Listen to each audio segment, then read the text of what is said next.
Sveiki, su jumis sveikinasi neįtikėtini faktai. Viljamas Duelis gimė 1723 metais. Kuomet jam buvo 17 metų, jis išprievartavo moterį ir ją nužudė. Už tai jis buvo nuteistas mirties bausme. 1740 metų lapkričio 24 dieną jis buvo pakartas Anglijos mieste Tyburne, kartu su dar 4 nuteistaisiais. Pakartas jis dar kabėjo 20 minučių. Nupjovus virvę, Duelio kūnas buvo nugabentas skrodimui. Tuo metu buvo įprasta pakartų nuteistųjų kūnus naudoti, mokinant medicinos studentus. Duelis buvo nurengtas, tačiau prieš smeigiant į kūną skalpelį vienas medikas pastebėjo, jog vaikinas ėmė lėtai kvėpuoti.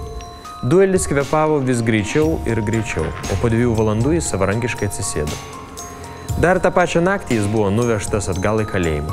Jau kitą dieną Duelis buvo sveikutėlis. Apie šį įvykį sužinojusi visuomenė buvo labai sužavėta šiuo stebuklu. Vėliau teismas pakeitė bausmę ir vaikiną išgabeno į nepilnamečių koloniją. Ačiū žiūrėjusiems. Visas neįtikėtinų faktų laidas rasite internetinėje televizijoje betabu.tv. Taip pat kviečiame mus sekti Facebook'e.